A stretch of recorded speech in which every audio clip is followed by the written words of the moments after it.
is we're just going to be talking about Dave Gettleman and weighing the odds, the pros, the cons, and just talking about Dave Gettleman basically. Now I don't want to ever make a video about talking about someone's job. I know that supports their families, and that's their main focal point, or the only focal point of resources, when it comes to making a living and providing a roof and over their head and food for the family. But at the end of the day, in this day and age, he'll be okay. He made a lot of money, and I don't mind doing this in his case because of the fact that it's been tough being a Giants fan, and I'm not trying to say let's blame it on Gettleman, but what I'm trying to say is let's just go and just talk about it and see what would be the best choice. Should we keep him on for one extra season, see him live out this plan, or should we release him? The way I'm looking at it too is, we had this guy for 4 years now. He came in 2018, and now it's 2021. Should we re-elect him? Look at it like a presidential campaign.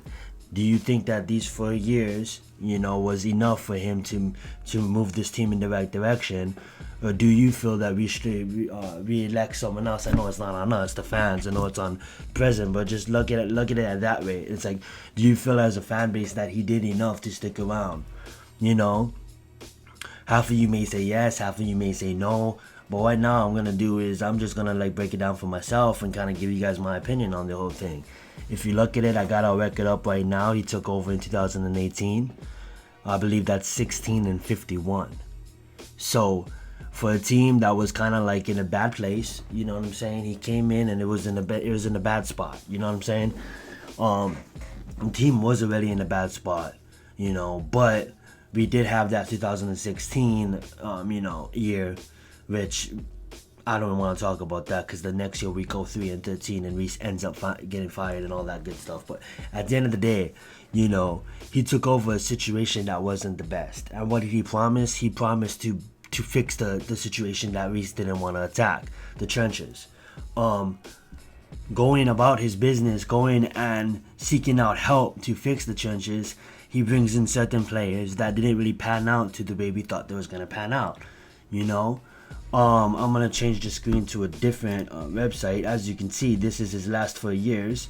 We got 2018 where he goes 5-11, 4-12, 6-10, and then he's 1-5 this year. And we're going to see where we finish this year, and we'll go from there. But let's get into his draft picks. I know this is a super old website, but at the end of the day, it covers the draft picks. So I'm going to try to move it around for it can you guys can see it on screen. There we go. Let's just do that. So this website, it covers his draft picks. Now if you think about it, his main focal point, his main fighting words to come here to this organization was that he's gonna fix the offensive line, he's gonna fix the defensive line, you know what I'm saying?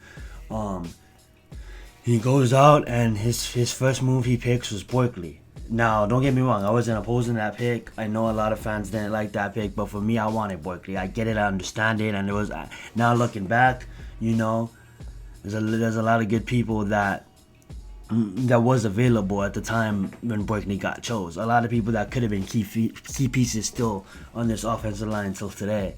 I'm not gonna go over Barkley and his injuries and stuff like that, but what I am gonna say is, from a guy just looking at it, from a guy who came and say he's gonna, he's gonna fix this team, he's gonna build to the trenches. You don't take a running back that high. Nothing against Barkley, but I'm just saying you don't take a running back that high. You just don't do it. You take a running back, he has no one to protect him. Then you take Will Hernandez in second. And as you can see, Will Hernandez is not really panning out to the second round pick we thought he was going to pan out to, Then you got Lorenzo Carter. It's just basically a bum. I'm sorry. You got BJ Hill that's not even on roster no more. We got Kyle Lauletta. How much fans forgot about Kyle Lauletta? Tell me. How much fans forgot about Kyle Lauletta? Alright? Sam Bill, I don't even think he played fucking 2 games for us. So for me, it's a bad draft. If you look at 2018's draft, it's a bad draft. So if you go back and you look at our record to reflect 2018, You know, we finished 5-11, and you know that could say, well, that's a 2-game winning progress from the year before. But then if you go into 2019, let's go look at that draft he had. All right, let's go look at 2019's draft. Sorry, I'm all over the place in this video. Do not want to grab that. I want to grab this. All right. So let's go. Let's go see who we got in 2019. All right, look at that, guys. We get Daniel Jones, right? So we all knew that. We all knew we got Daniel Jones in 2019. Then we get Dexter Lawrence. Now this is coming off of that OBJ trade. All right, this is coming off of that OBJ trade. That's the Cleveland Browns first pick. You know, so then really we get Darius Slayton, and we all know how 2019. But we get Darius Slayton in the 5th round pick, and outside of that, it's like. I mean, like, Glove is still on the roster. Shane's a bum, but like, we all know what happened to Baker. It's like, where has this draft gone? Like, people can say, well, hold on, Zion, we found our franchise quarterback in Daniel Jones. Yes, we did, but where is the fixing of the line, Gettleman? Where is the, you know, it's not like at this point in time we had like a line.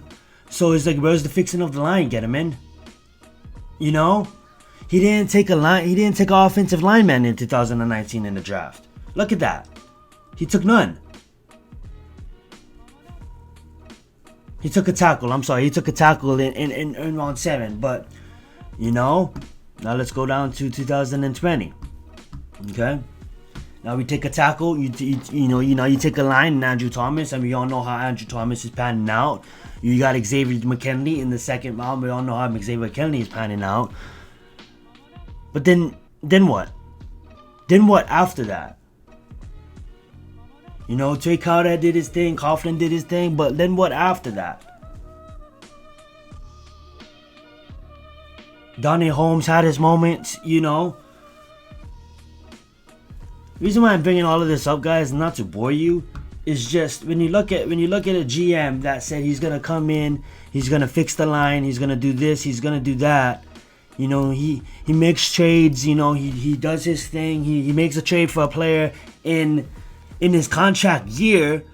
Trades away a pick for a player in his contract year to bring him in. Then we gotta sign him. And then you look at his history. It's like 5 years for me.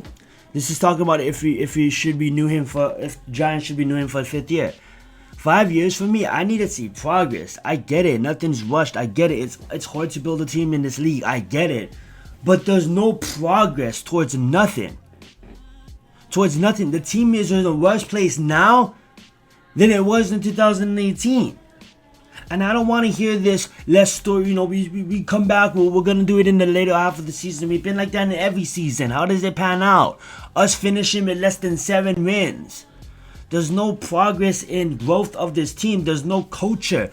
Okay, let's bring in Joe Judge. Let's bring in, you know, let's fire Sherman. Let's bring in Joe Judge, you know. Let's bring change. Let's change culture. You know what I'm saying? But where is it? Where is it? So, I'm not trying to make this video to have Gettleman, like, to tell you guys we should fire Gettleman. I'm just making these videos to let you guys know the facts. This guy said he's going to come in and fix the line. We've been drafting project picks outside of Andrew Thomas. And our line is in the same place, if not worse, than what it was. And I don't want to hear it. We have injuries. I don't want to hear it. I get it. We do have injuries. I get it. It's hard to judge this team fully on the offensive side. I get it. But how much excuses are we going to make for this fucking team? How much? How much excuses? Looking at it, you're 16-51. Since your time here at the Giants. How is there any progress going forward? Say this, we give this guy 1 more year. Look at, I can tell you what's going to happen, guys. We're going to get less than 7 wins. It's right there. Look at it. This is embarrassing, man. So, that being said, should we fire Gettleman? Do you think that Gettleman's time here is done with the Giants organization? Because if you look at it, Jerry Reese's years when we didn't have no line, his year after the Super Bowl since 2016, he has a better record than Dan Gettleman with the teams he had. There's so much talent on this team to a point, but yet we're missing the whole half of the second half of the drafts. I get it. There's some players that does play. There's some players that does ball out. I get that, but We're in the same damn place where we started at in 2018. The same place. There's no progress. Should we give this guy another 5 years? Should we give this guy, should we give this guy another 5 years and see what he can do? Because I can tell you this right now, at the rate we're going, we're not going to see the playoffs in 2025. So what can we do about this? Could we fire Gettleman and could we bring in another GM? Absolutely. Absolutely we could. And, I get it. All it takes time and stuff like that. But at the end of the day, it's like, I'm not seeing any progress towards this team. In the last 4 years of being here, we're still in the situation we was in 2018. So tell me, how does this get better? How does we gave him that excuse last year, fam. Well, like, we just need this and we just need that, and we'll be look. We gave him the chance. It just didn't happen. Now people want to say, look, that was Judge's draft. Last year was Judge's draft. Okay, what if it was Judge's draft? And Judge is the one that traded back, and Judge is the ones that got us those other picks. So Gettleman didn't do shit.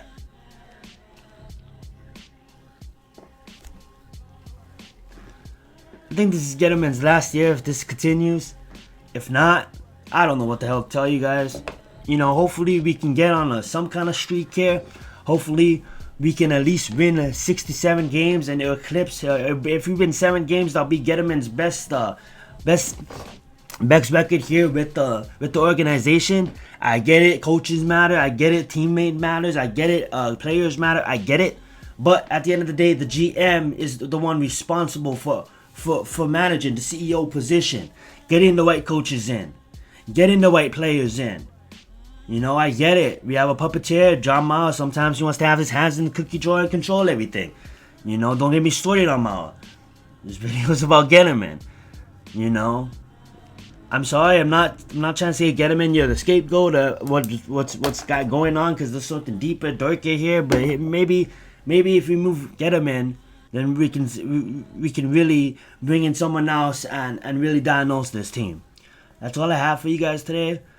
I'm sorry it was all over the place. It's just how I really feel, man. And I'll be real. I'm always gonna be real with you guys, and that's 100. I may not be the best. I may not know the most knowledge on football, but what I do know, I'm not gonna be scared to speak my fucking mind.